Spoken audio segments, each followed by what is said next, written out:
A long time ago, man used his fingers or markings on bones for counting, and later devised various symbols or figures for each number. While in those times, man normally counted the animals he killed and ate. Several thousand years later, man is still counting, although mostly money. I hope this is audible to you. Yes, ma'am. Yes, ma'am. Yes, ma'am. Okay. So you are all aware what counting numbers are. Counting numbers are called natural numbers. And why are they called natural numbers? Because counting comes naturally to us. And this is denoted by capital N. And what is this notation called? I'll discuss this later. As for now, you should know what natural numbers are. Well, you may be rich one day, but there are days when you are flat broke with no money left. So when it comes to describing the notion of nothing, a number 0 was discovered.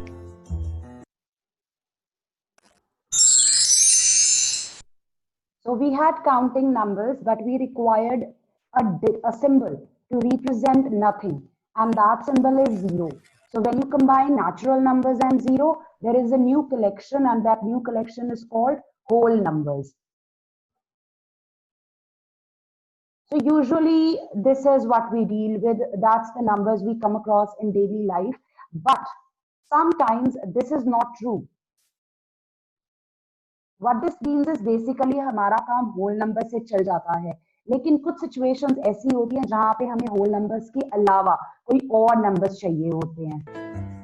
For example, when you have to measure the depth of a ship below sea level, when the temperature drops to sub-zero under very chilly conditions, and of course, when you owe money to the bank.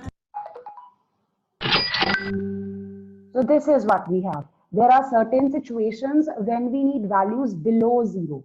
And when we need values below 0, those values are called negative values. So I have here 3 examples. Suppose I have to measure the depth below sea level, or I have to measure temperature below 0 degrees, or when we want to show debt to the bank or anything, or loss. These values will be represented by minus sign, and these values are called negative numbers. So once we combine the whole numbers and negative numbers, we get a new collection, and that new collection is called integers. Now, again, we think that as for now, that's fine. इतने number से हमारा काम चल जाना चाहिए. लेकिन फिर there are situations where you are required to deal with parts of a whole, and those parts are known as fractions. For example, parts of a pizza, measuring height more accurately, in this case 1.5 meters, calculating the fraction of a difference in time in a very close race, specific measures of ingredients in a cake recipe, yum, and so on. So then we come across these numbers, rational numbers. You have been familiar with these as fractions. So fractions is a vague definition or a vague term which can be used to represent rational numbers or refer to rational numbers. जब आप fractions पढ़ते हो, you use 2 numbers, one in the numerator, one in the denominator, and most of the times you work with positive values. The numerator is positive, the denominator is positive. But when we talk about rational numbers, these are fractions, but this is actually the ratio of 2 integers. The word rational is formed from the word ratio, and a ratio of 2 integers in which the second integer is non-zero. आपको 2 integers लेने हैं और second वाला जो integer होगा वो non-zero होना चाहिए. It should not be equal to 0. And how do we define this? This is something you have done last year also. Last year you had a chapter of rational numbers in 7th standard. So any number that can be put in the form p by q, where p and q are integers and q is not equal to 0. तो अगर हमारे पास 2 integers हों, उनको हम over form में लिखते हैं, और जो number नीचे लिखा गया है q, the denominator, it cannot be 0. तो अगर हम किसी भी नंबर को इस तरह से लिख सकते हैं तो उस नंबर को हम rational number बोलेंगे. एंड अगर आप चेक करो, आप जितने भी नंबर्स के साथ वर्क करते हो, all the numbers that you work with in math can always be written as p over q. Even if you have decimal numbers, अगर आपके पास डेसिमल नंबर भी हैं उनको भी आप ओवर फॉर्म में कन्वर्ट कर सकते हो। तो जितने भी नंबर्स के साथ आप वर्क करते हो वो सारे के सारे क्या हैं, रैशनल नंबर्स हैं। और जो रैशनल नंबर्स की कलेक्शन है उसके लिए जो साइन यूज करते हैं वो है capital Q, and it comes from the word quotient because when you put two things in over form it's division, और division के जो आंसर आता है उसको हम quotient बोलते हैं। The smallest collection that we have is natural numbers, जो हम सबसे पहले सीखते हैं। उसके बाद इसी कलेक्शन के साथ जब जीरो अटैच हो जाता है तो हमारे पास होल नंबर्स बन गए। ये कलेक्शन होल नंबर्स की नेचुरल नंबर से बड़ी है। उसके बाद इससे भी बिगर कलेक्शन है आपके पास इंटीजर्स की, उसमें आपके पास नेगेटिव नंबर्स आ गए। एंड देन इनसे भी बड़ी जो कलेक्शन है वो है रैशनल नंबर्स की। ये जितने नंबर्स हैं अंदर, integers, whole numbers, natural numbers, ये सारे के सारे रैशनल नंबर्स में इंक्लूडेड हैं, because all integers, all whole numbers, all natural numbers can be written in the form P by Q. Can anyone answer how can we write integers, whole numbers or natural numbers in a fractional form, in over form?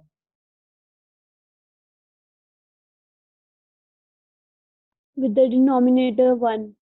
Very good, Ananya.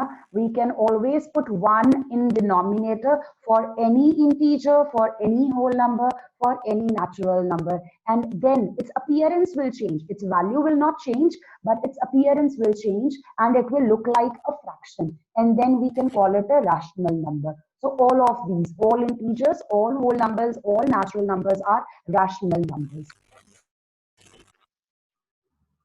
Then we have standard form of a rational number.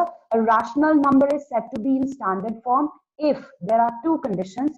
First, it is in the simplest or the lowest form. Now, it's not necessary that when you are writing down a fraction, it is in the simplest form.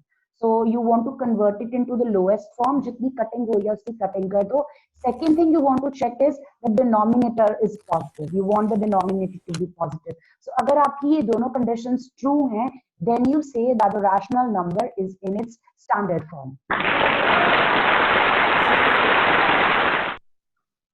So anyone who has any questions? No, ma'am. So after this, I'm going to send a PDF file to you. You're going to write down the definitions in your notebook. For that, I would suggest that you leave 2 pages.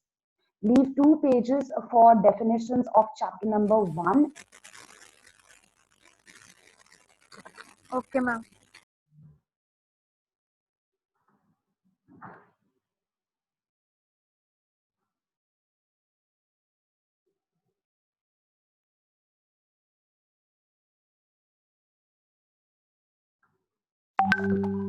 And then after this, what we're going to do is we are going to do exercise 1.2 first, and then we will do exercise 1.1. हम पहले exercise 1.2 करेंगे.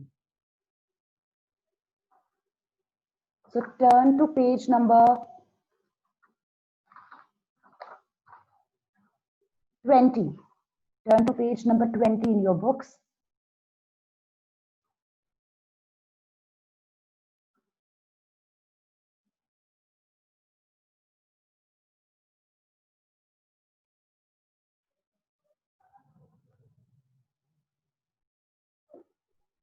Do you remember doing these type of questions? Yes, ma'am. Yes, ma'am. Yes, representing these on the number line. Number line. And these type of questions where you have to find rational numbers between two values or greater than a number or less than a number.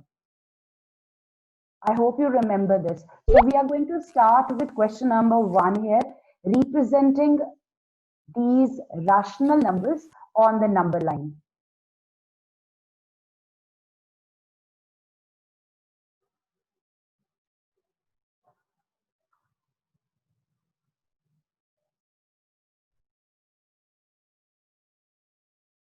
So what you want to do is you want to draw a line first of all. You want to draw a line and then you want to divide it into equal parts. So use a pencil for the same. So we have a line and then what we want to do is we want to mark 0 somewhere here.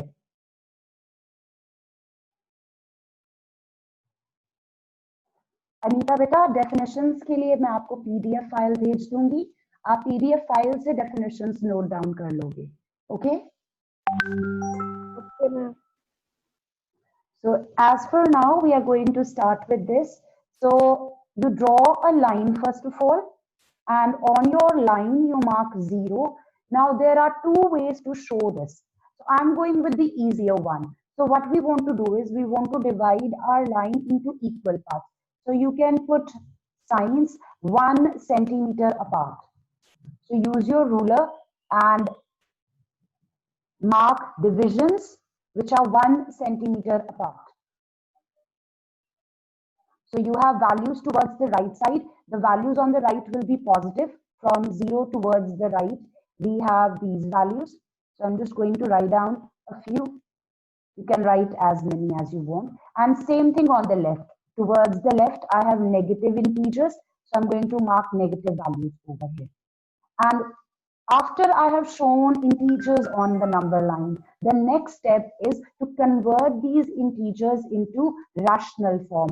And what I'm going to do is I'm going to use this denominator for all of these. ये जितने numbers मुझे यहाँ number line पे नजर आ रहे हैं, जितनी भी integral values हैं, सभी का denominator हम क्या कर देंगे? 4 mark कर देंगे. You can skip it for 0 because 0 over 4 will be 0, but you can do it for all the other values.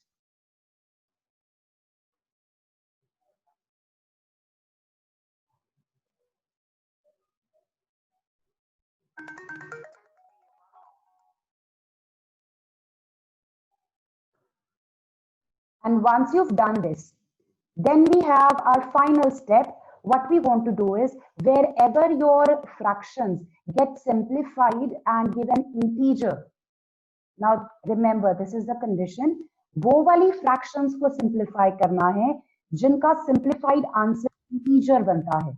For example, 4 by 4. इनसे क्या बन जाएगा? 1. 8 by 4. This will give you 2. And on the left side here, 4 and 4 get cancelled, so this is -1. So this is your number line. Can you see now? The numbers that I have shown in orange now, this is actually your number line showing integers 0, 1, 2 on the right side, -1 on the left side, and in between these integers, these are all integers, and in between these integers, you can see rational numbers.